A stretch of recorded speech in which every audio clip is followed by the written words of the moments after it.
anyone get their AHIP done in the month of July? If you send SES your AHIP in the month of, and completed it by July 31st, you know that we pay for your AHIP, right? No. Whoa! Okay. Do you know how you can make money on your AHIP? No. Okay. These carriers in the back, if you write 10 apps, with most of the carriers, they'll reimburse your $125 discounted AHIP cost, right? So basically, if you're selling, call it 50 apps during AEP, and we're going to talk about that hot and heavy here in a second, but if you write 50 apps during AEP and you just have a mix of business, right, you're not all putting it in with one carrier, then now you're receiving that $125 back from multiple different carriers. So you can actually earn an extra $500 just by getting your AHIP done, but get it done in the month of July, and then you're off to a good start, right? And that's the encouraging part that we try to encourage you. So once again, I'm John Fallett. I think I met most of you already. Can we shut the doors, Teresa? Thanks. I think I've met most of you already. You are here really on the CMS compliance side of things, I'm assuming. We will be discussing and going through certifications with carriers. Priority Health, WellCare, Zing, and CCA are here discussing 2024 benefits. Whoa. Let's start over. We're not trying to sleep here, dear. No sleep. No sleep for the weary. Okay, here we go. That's okay. If you can't see this, obviously we're recording as well. This will be on YouTube here shortly, excluding some of the carrier certifications. But CMS has changed a tremendous, tremendous amount coming into this upcoming year. I cannot emphasize enough how much is changing. I was just discussing with Humana, 80% of your call centers that are offering Medicare currently are no longer offering Medicare. 80% of them. They're done. They're back in the ACA game. Why? Because of the CMS compliance, the cost of acquisition, the time in which it takes to close a consumer. They're done. They're moving out. They're back in ACA. So what's happening with all these extra generated leads? Does anyone buy hot internet or telephonic leads that are coming across from J.J. Walker or anyone else? Because that lead cost is going to dive bomb this year. So your cost of acquisition is still going to remain around 6.5%, right? We know this. You're going to close about 1 out of 10 or 11 hot internet or hot phone call or transferred over lead to you that's on a Zoom call. But now if you can drive that cost from $65 down to $35 and your cost of acquisition drops down to about $601, $602, wow, doesn't that just mirror your first year commission? So now you're able to retain your referrals and your renewals and everything else that comes out of that. This is no joke, guys. I'm super happy that you're here. Grab a pen. If you don't have one, there's SES ones out there. But let's get started here because we need to really go through and understand. Do I have a USB? Niche. Let's try this again. It's really important to understand the CYA of this industry. We working now? Oh, sweet. Compliance, compliance, compliance, compliance. We all understand that this, good morning. We all understand that this is a CYA industry, right? Right. Okay, you have to cover yourself, and I will explain why here shortly. But the compliance starts all the way from the doctor's offices, down to the carriers, down to yourself as an agent. CMS rule changes for 2024. There are 24 rules that have changed. 12 are really important to you as an agent. It clarifies ambiguous rules for insurance carriers. They've added rules for Medicare communication and marketing guidelines. This is where you come in for your third-party marketing organizations. Who are you buying your leads from? Who are you getting your mailer pieces from? And how are you marketing yourself regarding your lawn signs or table tents or whatever the case may be?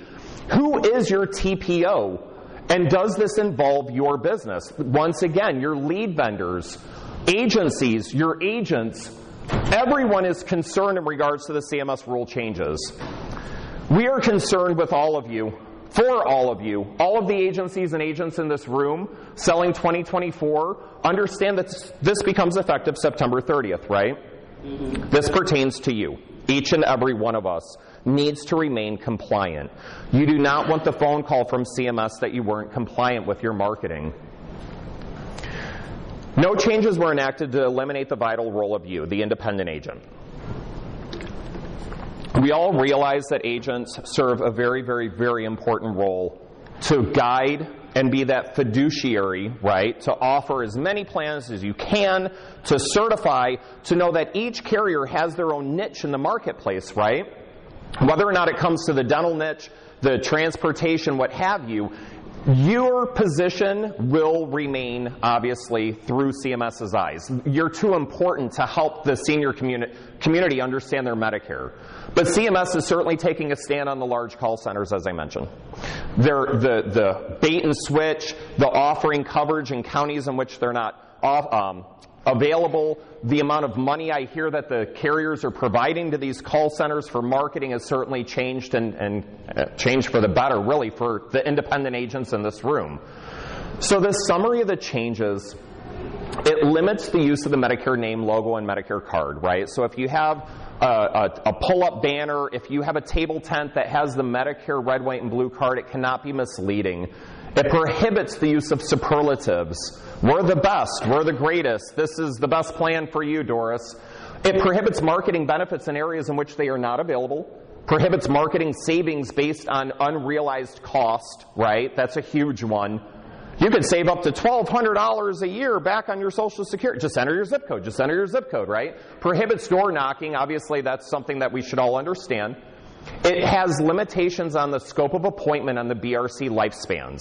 And that's certainly something that we all need to take into consideration when you are receiving or sending out those generic mailer pieces, if you're doing educational events. The scope of appointments back, that 48-hour rule. Keep your panties out of a bunch. We'll talk about it here in a second on how to get around some of that. Your educational events, do's and don'ts. Your new TPMO requirements, including changes to the disclaimer. There's a specific font and there's a specific disclaimer that must be on all of your marketing pieces now. If you're using old marketing pieces, burn them. Yes, does it stink? Yeah, we're throwing away thousands of dollars worth of paper and marketing pieces, lawn signs, the whole nine. This is all changing, right? Requires a pre-enrollment checklist and disclosing effects on the consumer's current policy. Required elements a broker must discuss and call recording clarification. We're going to get into the call recording here in a second as well. So, new CMS rules prohibit using the Medicare name, card, and CMS logo in any misleading way at all. You can still have it, you just can't mislead using it. Once again, you cannot use biggest, best, most affordable. Your advertising benefits not available in the service area, and you cannot say that save over $4,000 compared to original Medicare, right? So your commercials certainly will be changing, hopefully, this upcoming year as well. There is no door-to-door solicitation. I don't know of anyone in this room that goes door knocking. However, if you have a scope of appointment, if you have a BRC, if you have a generic mailer that does come back to you, you cannot just go tape it to their door with a sticky note any longer. You're unable to go knock on their door. That's not permission, if you will, in regards to door knocking. You must have a prearranged at-home appointment date, time, and schedule. Keep a record of prearranged at-home appointments with your clients and keep the completed scope of appointment, we all realize, for 10 years. Number 2 is really important. Most of your carriers now are wanting from beginning to end on how you are making contact with that consumer. I met Joyce on August 22nd at the food bank. We discussed. I phoned Joyce back on August 27th. We scheduled an appointment for August 29th. I saw Joyce on August 29th. We discussed whatever plan. Joyce enrolled, and you need to keep track of all of this. And if you don't have a CRM or an Excel spreadsheet or something in regards to keeping track of the steps in which you've conversed, CYA, conversed with that consumer, this is a huge deal for most of the agent population out there. We'll come back to that in a second. Your scope of appointment requires a 48-hour before meeting with the beneficiary. So let me give you an example of an agent that works with us that has a great system in regards to setting this up. He uses a platform called Cognito. And we have a platform called Cognito as well. If you want me to send you the link, I'd be happy to do so. It's on most of our QR codes, and it basically allows for the consumer to provide us their data. Everyone wants the data, right? That's what we're all after at this point in time in 2023. I want their data. I want to know their doctors. I want to know their medications. I want to know their address, their zip code, and we gather that information electronically. Once that agent has that electronic information, it goes right into their Calendly. So they have a Calendly set up within their signature to allow the consumer a 15-minute, 30-minute, whatever the case may be. Once you click to schedule an appointment in the Calendly, it takes you right over to the scope of appointment, which is electronic. Carriers all accept the electronic scopes now, right? So once you complete your scope of appointment, then it allows you to book an appointment with that agent 48 hours later. The exceptions are huge to understand this. Your exceptions are a consumer initiating an in-person walk-in. Someone comes into your office, 48-hour rule is gone. Or 4 days of a valid enrollment period. Or, what's the third? It's left off for a reason.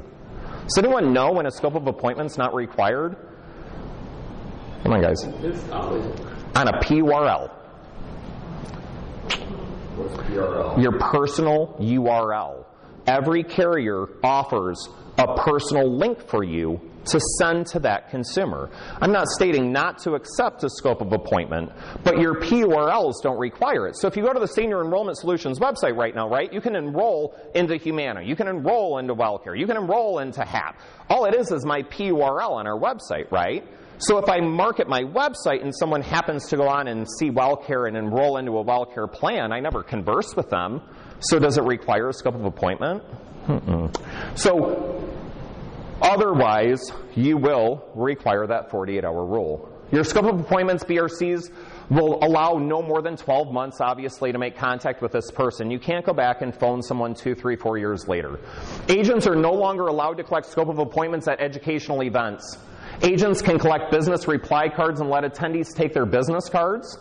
Your new rules prohibit a sales event from being held within 12 hours of an educational event. We all realize this, right? You can't just have an event somewhere and then walk into another room and then close the consumer. You need to be able to give them that breathing room, the buyer's remorses back, right? And that's really what they're trying to prevent with the scope of appointment and the 12-hour rule. This applies to the same location, adjacent buildings, or online. Let's go back for a second.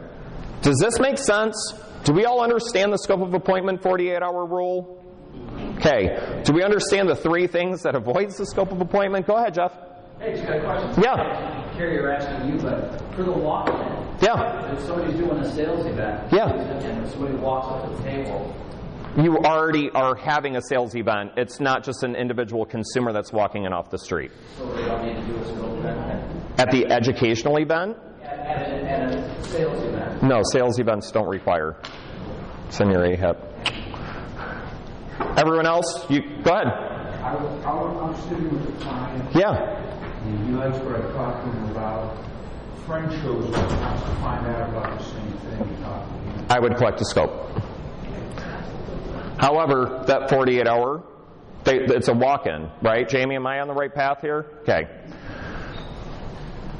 The rule of thumb is CYA, get a scope. However, understand that there are ways, there's a gray area still to all of this. I'm not saying to walk in the gray area. I'm just letting you understand that when AEP is upon us, we're all running. And we'll get into that here in a second, but that scope of appointment and 48-hour rule, my phone blows up all day long with, oh my God, how am I going to write business? Let's go back to that agent for a second. That agent that went through the Cognito form, it is HIPAA secure and HIPAA compliant, by the way, and you collect a signature, right? I'm John, these are my meds, this is my doctor, I'm signing off that I provided you accurate information. So in March, I'm not going to call you and bitch that my meds aren't covered, right?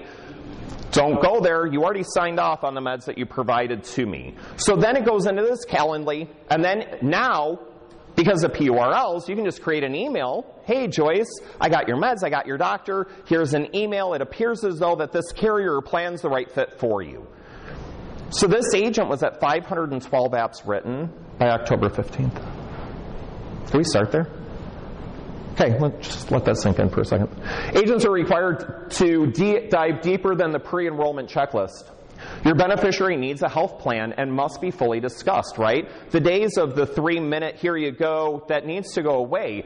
And it should go away because we're not necessarily explaining all the benefits to the consumer. Obviously, their PCP specialists and other providers are in the plan's network. Whether the beneficiary's current pharmacies in the network, their prescriptions are covered, cost of health plan, premiums, benefits, etc., right? We need to obviously continue that fiduciary role as an agent or agency. The new CMS disclaimers must include the number of organizations and plans and TPO represents, along with ship information, carrier and plans per county. Does everyone have all their county maps set up? How many plans? How many carriers?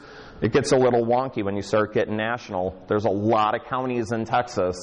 But this is a new disclaimer that must be put on your email, on your mailer pieces, etc., that you're letting the consumer know, look, this is how many plans and carriers I offer in your area. It must be played in the first minute of a sales call. Okay? We all understand that it's not only the call is going to be recorded for quality and training purposes, we need to let them know that, but you also need to let them know in the first minute of the sales call that the call is how many carriers and plans you represent. Electronically, in your email, in any online chat and other electronic means, prominently displayed on your TPMO's website.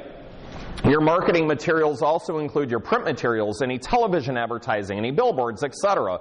This is something of concern for some of your agents, especially those that have multiple states. Go ahead, Mark. So you said that this disclaimer that has to be played in the first minute, it has to tell them this is how many plans I represent in your county. Right.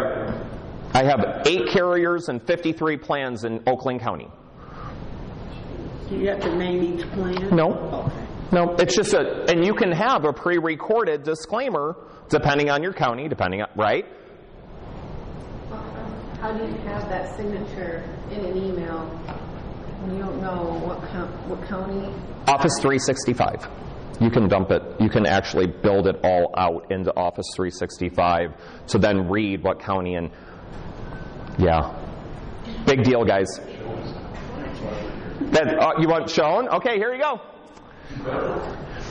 Continued on. Revised disclaimer for TPMOs that do not sell for all MA and or Part D plans with a service area. You need to have your disclaimer put forth, right? We do not offer every carrier, blah, blah, blah, blah, blah. I offer 8 carriers with 92 plans, products in your area. This has been confirmed that it is just MAPD and PDP. It is not your hospital indemnity, final expense, dental, vision, etc., right? It's just what CMS controls or covers. Revised disclaimer for TPMOs that sell all MA and or Part D plans. Obviously, here's your disclaimer. Do I need to go back? Picture take? Okay. Marketing, Medicare, PDP plans. Your TPMOs, which is basically everyone, your lead vendors, yourself, are required to submit marketing materials to each MA or PDP carrier for approval before submitting it to CMS, right? We all realize that. Fewer independent agencies will seek to create their own marketing materials. Contact us. We have generic pieces already established for you that all you need to do, we will do it for you, is insert your name, your phone number, how many counties and plans, and CMS has already approved all of our material. Why? Because it's the end of August, and AEP is right around the corner, and we had to make sure that our agents and agencies were set up appropriately. We can submit your materials to CMS for approval. If you do have something you want to create, right? If you want to start getting into technology and using whatever platform to create your ads, do so. If you have an ad that you think is amazing, you want to get it created, we'll help you get it approved.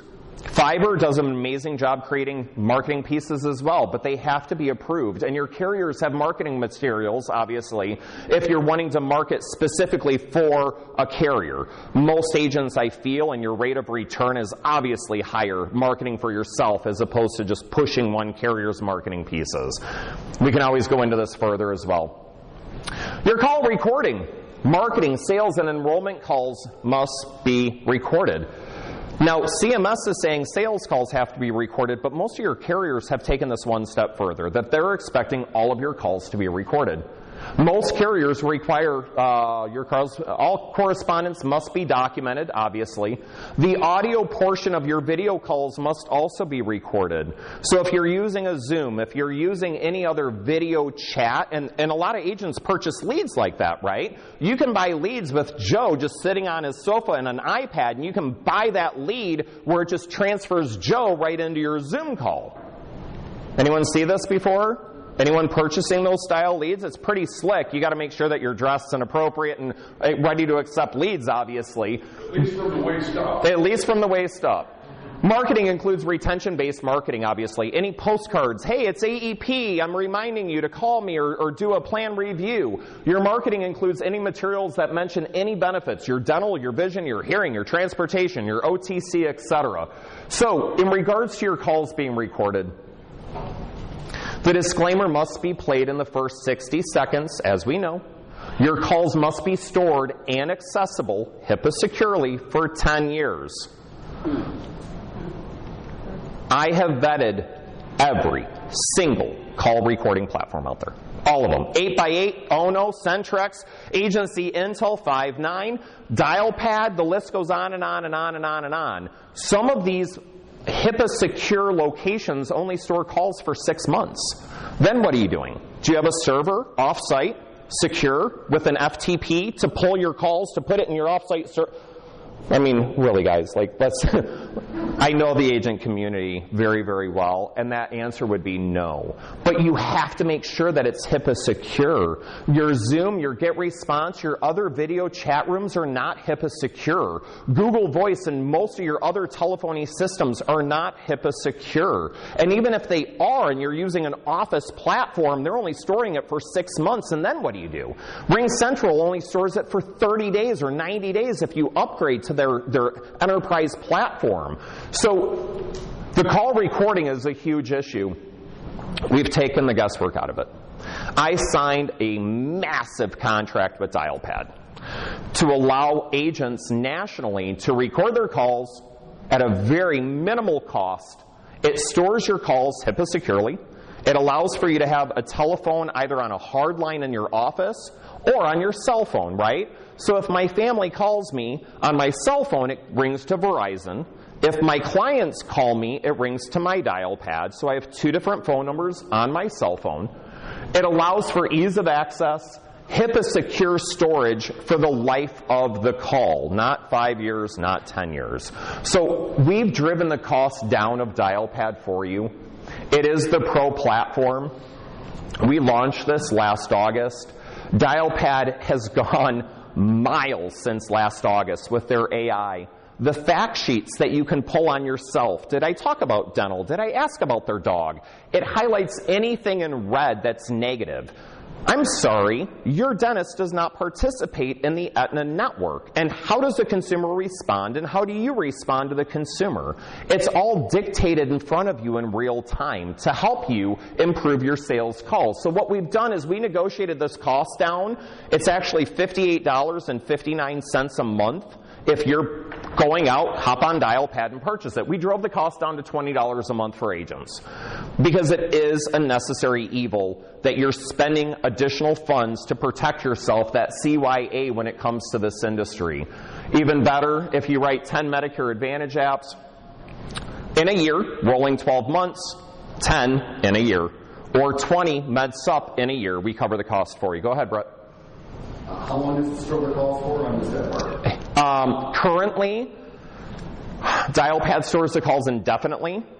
Cold storage, right? We all understand there's different storage, right? There's in transit and then there's cold. When it's just sitting, waiting, it's cold storage, it's free. Our contract with Dialpad says that we will never be charged for cold storage. It is there for the life of the call.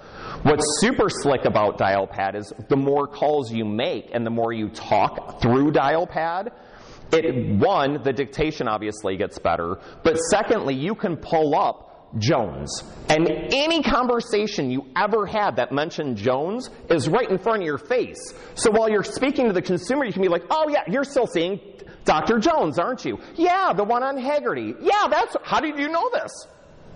How did I not know this? Be organized with your clients. Your call recordings, HIPAA secure storage in transit. Obviously, it's super easy to use. I can teach anyone to use it. And you can text from it as well. And it also provides you a fax line, all on the same line. So now you can text your consumers. It's all secure, right there, easy to pull. Your video calls are all recorded, HIPAA secure, easy to pull. It's all HIPAA secure. And obviously the discount pricing or simply write some business. To set it up, you complete a simple DocuSign agreement, obviously in regards to security disclosures with Dialpad. You provide us a number if you want it ported. Hey, I really want to keep this phone number. Okay, it takes about 48 hours to port if you provide us accurate information. Download app on your phone, your computer, both. So I can be on my computer on the phone and just transfer it right to my cell and walk out of the office and still be on the call with the consumer, right? Or vice versa. Wait for a setup and installation email from SES Agent Services. It takes about 48 to 72 hours to get your dial pad set up.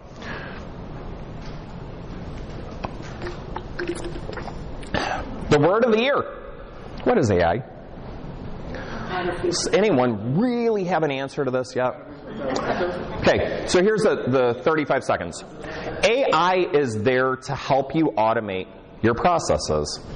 And it's been around for a very, very long time, right? And now you can start seeing in your Google Gmail, in your Microsoft, it's asking you, do you want us to help you finish the sentence? Because this is how you normally write. Do you want us to help you finish, or we're only going to send this when they're awake during business hours. Do you want us to send this now or during business hours, right? You want us to bug you? It enhances your marketing efforts.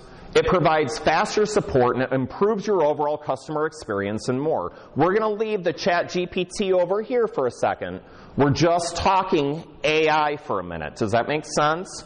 There are platforms that are incredibly inexpensive to help you build out your drip emails, to help you build out your customer service and your retention, and it's incredibly easy to do. Now let's get into the whole ChatGPT for 30 more seconds. If you are interested, because I know if most of you are getting emails from many, many different NMOs and FMOs saying, bring ChatGPT into your business and we'll show you how. Just hang tight. Give me like 8 to 10 weeks, guys. Wait till 4.0 is out, not 3.5, okay?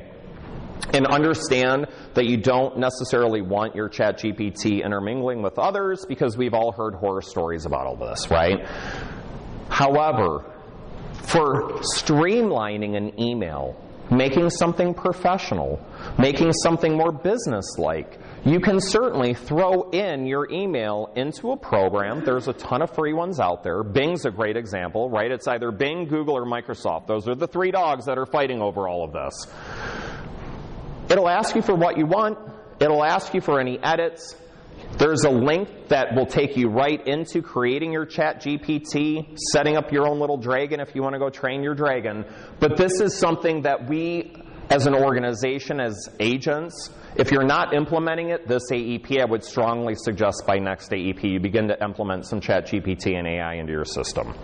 It is not hard to do. It takes 10 to 15 minutes, Mark, for us to teach you how to do this. Embrace carrier technology. Here's how we really should be initially thinking that if you're not currently using an iPad or a computer, many of you are on your phone. Get an iPad, get a computer. Your application submissions are obviously more secure by using the carrier websites. No need to hold apps or scope of appointments any longer for 10 years. I mean, that's a huge deal. We go through thousands and thousands of pounds of paperwork every year, recycling all these paper apps that we receive from the agents coming through. You don't need to keep it. It's more secure in your home. It's more secure for your client. It increases your client retention and decreases buyer's remorse. I have it, you're good to go. How many people have had a phone call after leaving the consumer's home and they're like, I think I'm going to just stay with what I have. I'm a little concerned. Because it's happened to me at least 1,000 times. So that buyer's remorse goes away when they just know that, okay, your policy is all good to go. You should be all set, right? Allows you to move on to the next app with less admin work later. Most of your carriers offer the option to electronically submit an HRA for an additional administrative fee, right? So these carriers are paying you extra money really to be using that telephonic or electronic enrollment process. So here's CCA. We're going to go through all four briefly. They'll obviously discuss this further in depth.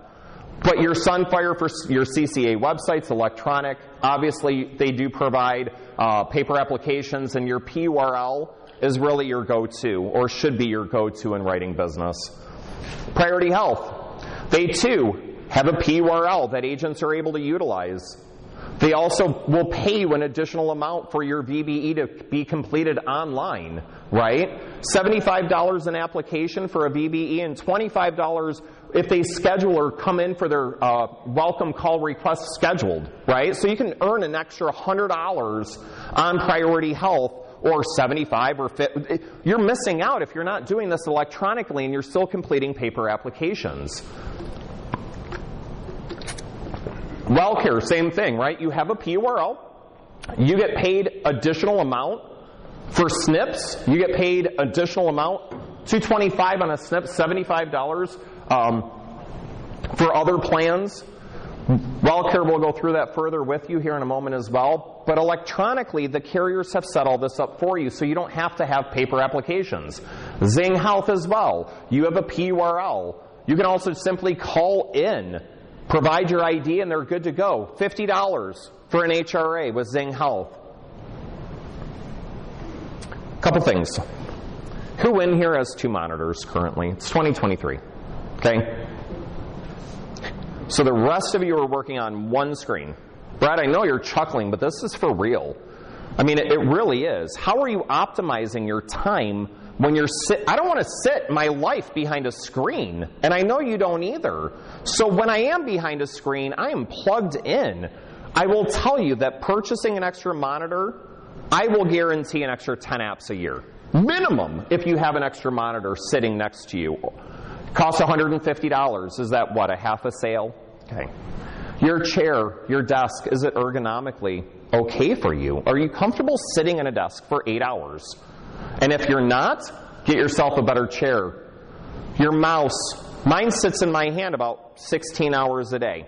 Is it comfortable? And if it's not, if it slips out of your hand or it's just old, you're banging it across your desk, get yourself another mouse. Your keyboard, your laptop, your stylus, an iPad. iPads are what, $250, $260? Is it worth a sale for you if you can come out to a consumer's home with an iPad and actually close them, as opposed to collecting a paper application and having them go back on you an hour later because they have buyer's remorse or they wanted to think it through?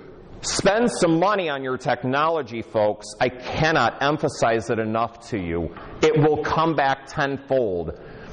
Allow you to track your carrier, your commissions, and your renewals.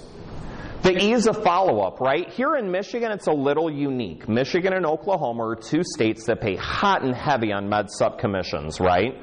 You need to go back 3 years later. It's kind of like a lease on a car. You better be calling that consumer around that 32nd month saying, hey, everything happy? Hey, just want to let you know your rates are going up. Hey, I'm going to send you over some rates and I'm going to get paid. I mean, you're going to lower your rates again, right? Okay. You need to be able to keep track of these consumers, right? Because otherwise you're taking a pay cut over the years, not a pay increase. Keep that in mind. Your AP mailers, your reminders, how easy is it for you to send all of your consumers a postcard? Can you do that within 5 minutes time, 10 minutes time? How long does it take you to get a list, an accurate list of addresses, consumer, spouses, children, whoever it may be, to get that out to your consumers and let them know that AAP is beginning? Your drip emails, your quarterly newsletters if you choose, your user ID and logins, that's a big one. Hey, Jasmine, do you happen to have my WellCare password? No, Brett, I wouldn't have your WellCare password. Why wouldn't you have it? Do you have an Excel set up?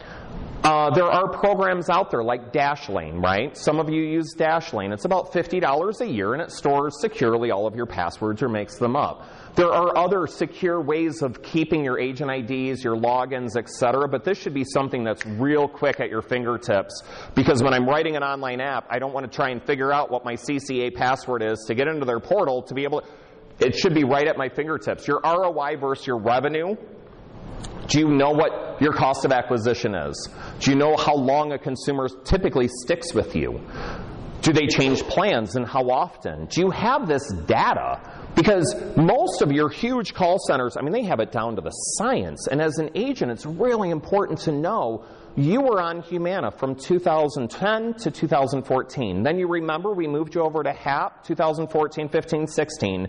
And then we went over to WellCare because your doctor left the network or retired. I know when the consumer phones me, because sometimes there is a little combativeness going on. I don't want that carrier. Why can't I stay with my current one? It's because your doctor retired or you moved, right, across the street and you're closer to a different hospital. Tracking your renewals. This industry is all about the renewals, right? We all understand and grasp this. It is about keeping your consumer on the books as long as humanly possible. How and who are you receiving your compensation from? And this is a huge question I just want to touch base on briefly. If you get paid by an agency, you're LOA, a licensed only agent. If you get paid by the carrier, you're a street level agent. Simple as that. So what do all these acronyms mean? There's NMOs, there's FMOs, there's SGAs, MGAs, and GAs. Everyone in Michigan's an FMO. We're all FMOs. All of us are, right? Why? Because some of the carriers are a little more lenient in offering agency contracts. But most of your carriers require production and agent count. So keep that in mind when you are working with an agency. So what constitutes an FMO? This is a conversation I had when I spoke at Medicarians 2 years ago, because we were sitting there discussing every agency in Michigan's an FMO. I mean, literally. So what is an FMO? Do you have a letterhead? Let's start there. Do you have a policy and procedures, either IT or within your office? Your legal and your compliance, do you have that set up to assist agents? Your standalone office, do you have an office? Do you have staff? Are you within 20, 25, 30 states, maybe 15 states? A full understanding of CMS compliance. Anyone can teach anyone how to sell something, but it's covering yourself in the event that you do have an allegation. That's the biggest concern. Positives and negatives to everything in life, right? If you're LOA, you need a release policy. Sometimes the LOAs lose renewal business, which is a shame if your contract's set up like that with an agency. You may not know your true commission levels. Oftentimes they have a release policy. Your compensation is on one form, however, right? So it's far easier to reconcile an SES commission statement as opposed to receiving a Humana, WellCare, Mutual of Omaha, etc. And your agency contract may provide a successor program. The successor program is something we'll talk about here further in a second because it's been a big part of our industry lately. If you're a street level agent, you own your book, right? You can sell your book if you choose to either SES, a family member.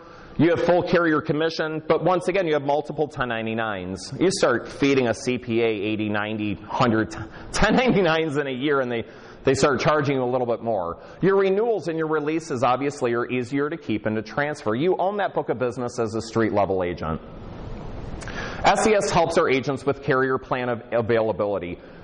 We create an Excel spreadsheet every year. I don't know, most of you have it, some of you do not. That Excel spreadsheet is a super simple way. It's alphabetized. It allows for you to know which carrier offers what when I do a VBE, what the dental plans are from carrier to carrier, the over-the-counter from carrier. It's not obviously to share with the consumer, but that Excel spreadsheet is open on my second monitor all the time during AEP because I need to know on my fingertips what I'm offering that consumer. We also create county maps for you as well. So if you need to know or count up, hey, I'm across the state of Michigan, these are the counties I typically focus on. I'm in Genesee, Oakland, Wayne, what have you. It allows for you to really hone in on the carriers and the number of plans available to help you out as well. Now's the time. All of our AHIPs are done, right? Certifications should be good to go. It's time to review our desired work because to understand the number of leads and marketing efforts needed to reach your desired app count, I want to write 500 apps this AEP.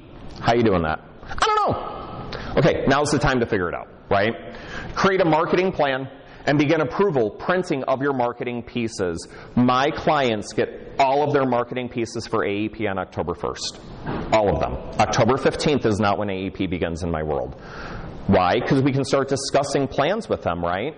And then on October 15th at midnight, we can all just sit down and share a bottle of scotch and start writing apps. Because we already know what that consumer is wanting, needing, right? The right plan for that consumer for the upcoming year. This is how your timeline is going to look. every year. This doesn't change. It's July to September. We're going to do training and licensing.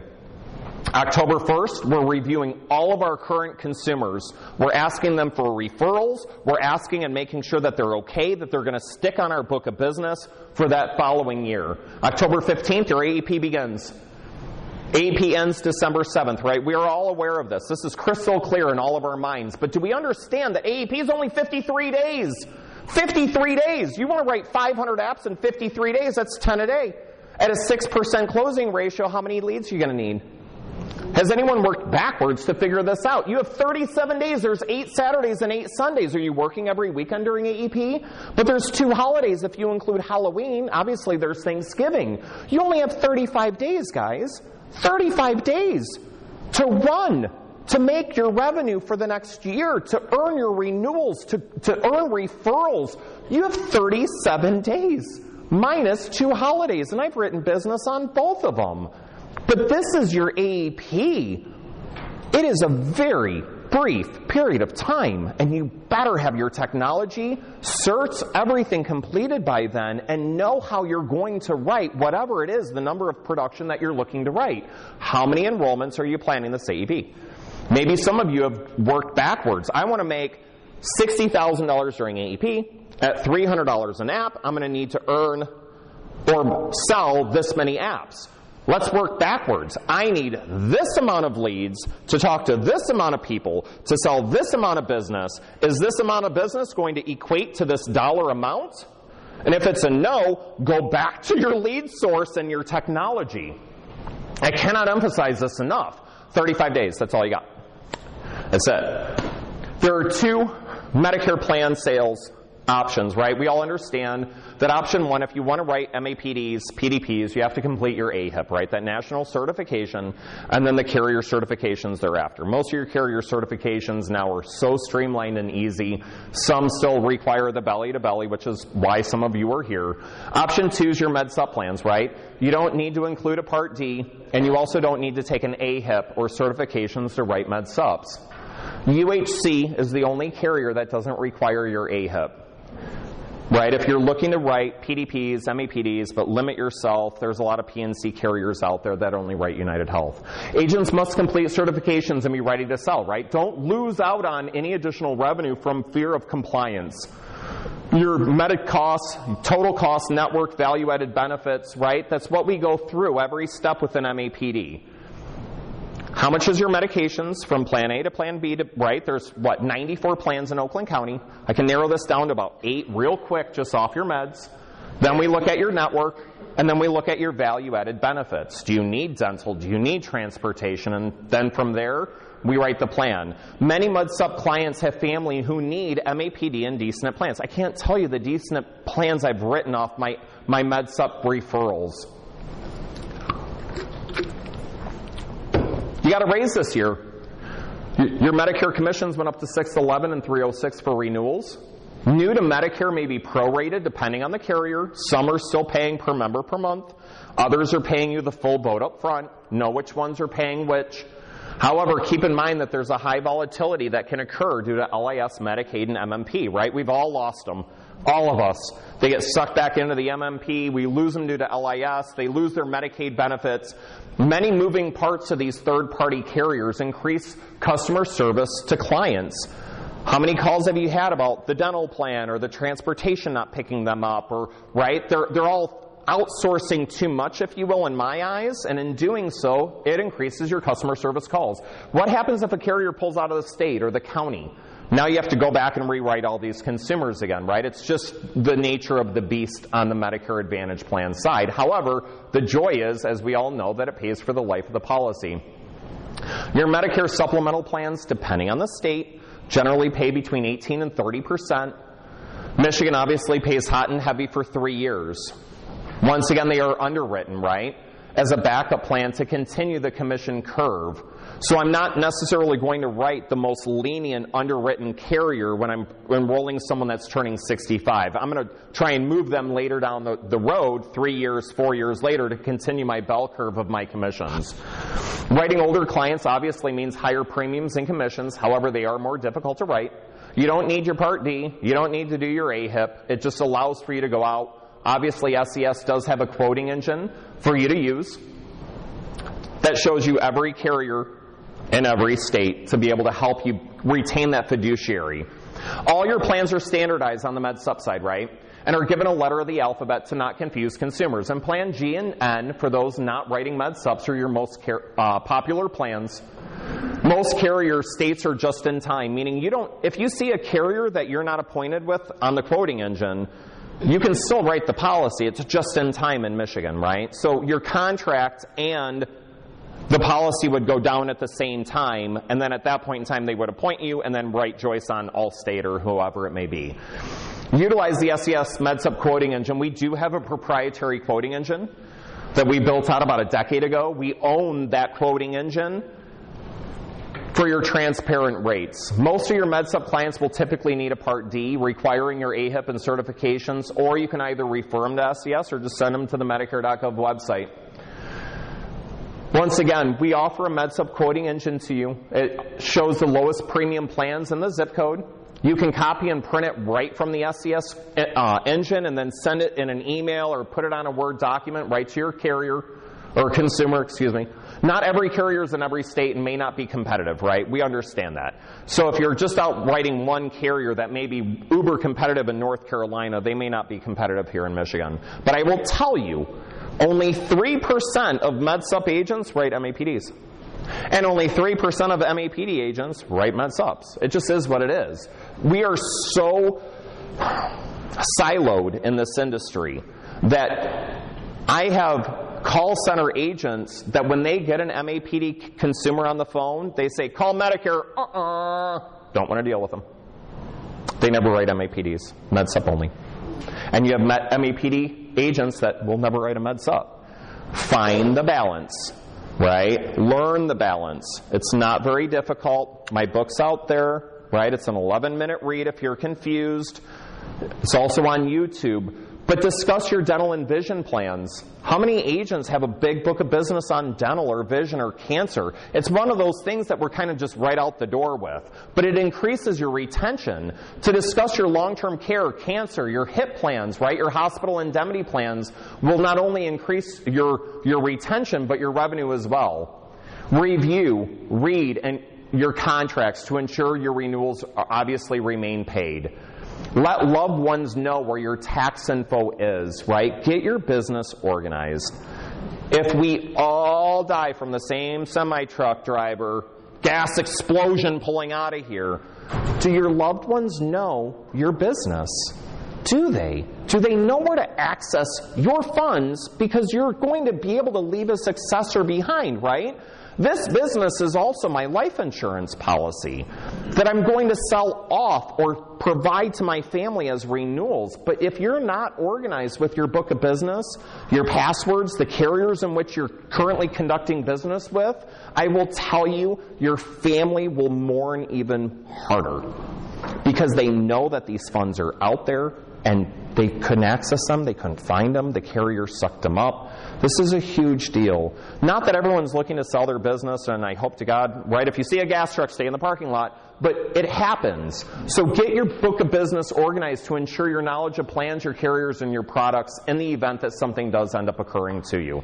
Create an Excel spreadsheet or purchase a program for login and passwords. Include your E&O expiration, your state licenses if you have them in there, and their expirations as well. Have your book of business organized on an Excel or some kind of CRM platform, right? Salesforce is incredibly cheap. SES is now offering that to the agent community as well. We'll get there in a second. Complete your AHIP, obviously, if not completed. Create your marketing plan and begin creating marketing materials. Get your business organized now. We're heading into September. What is your response time on your leads? If you purchase inbound or internet leads, your time of response is everything. Have a program, a CRM, to accept and to dial that consumer faster. Here is realistically the response time. This isn't industry specific. This is just national response time. That if you can get back to a consumer in the first 5 minutes, your ability to sell that consumer is off the charts. Right? If you are buying hot internet leads, there's only one company out there that has this shotgun dialer. One. It's Vertifor. That's it. If you're not using Vertifor and you're buying hot internet leads, you will never be number 1 or 2. You won't. You just won't happen. So understand what you're spending your money on and what your response time is. Vertifor, they just changed their name. It was Leads 360, and then Vertifor bought them out. Consumers, anyone been out to dinner recently? Like to a restaurant, like dined in? How was your experience? It's kind of hit or miss sometimes, isn't it? Right? You got, since COVID, you got your managers running around from the kitchen taking food orders because they're short-staffed, are they not? That seems to be like what I continue to keep hearing. We're short-staffed. We're short-staffed. Well, some of them just don't have their policies and procedures in place. But you understand that is your one factor differentiating you from the person to your left and the person to your right. Your knowledge and your customer service. Consumers who think your service was exceptional will certainly refer their family and friends, just like I will with any restaurant. Consumers who have purchased several policies from you will stay on the books much, much longer. That's where we go back to the dental division. We go back to the hospital indemnity. We go back to the final expense, the life insurance, the cancer policies, etc. If you are receiving or asking, you get really good about asking for referrals. Most consumers in this age bracket have 3 siblings. Typically, it's a family of 4. Most of those siblings are within an 18-month gap, at most, from one. Think about your grandparents, right? How many siblings did your grandparents have? How many months apart were your aunts and uncles or whomever? It falls into this. If you ask for referrals and they're not in the state, well, my sister lives in Minneapolis. Can you help her? Yeah, we can help her. Of course we can. Get paid for that, though. Get paid for asking the question if you're not willing to pick up Minnesota or willing to pick up that state because of that referral. Marketing co-ops. Agents may not receive kickbacks, bonuses, and incentives, right? We all understand that. It needs to be in the form of a marketing co-op. Only agencies licensed and appointed may receive overrides. This is a huge deal here in the state of Michigan. Marketing co-ops with receipts are permitted, right? We have to CYA ourselves as well, just as you do as an agent, and watch this gray area and remain compliant. It is a huge deal. Regarding marketing co-ops, let's talk about those real quick because I'm running out of time. You write 10 CCA, they're going to reimburse your AHIP. You write every 25 apps with CCA, it's an additional $2,500 in marketing co-op. $3,500 Delta Dental, $600 quarter OTC and food, and $50 a month utility benefit. CCA has a niche within the community that you may want to look at if you're not currently certified or appointed. Priority Health, every 5 apps with a 5-star application, right? There's 2 5-star Priority Health plans. Every 5 apps, you get a 500-piece mailer. You write 10 apps this year, your AHIP's reimbursed. You write 50-plus 5-star applications, 2023, you get a $5,000 marketing co-op.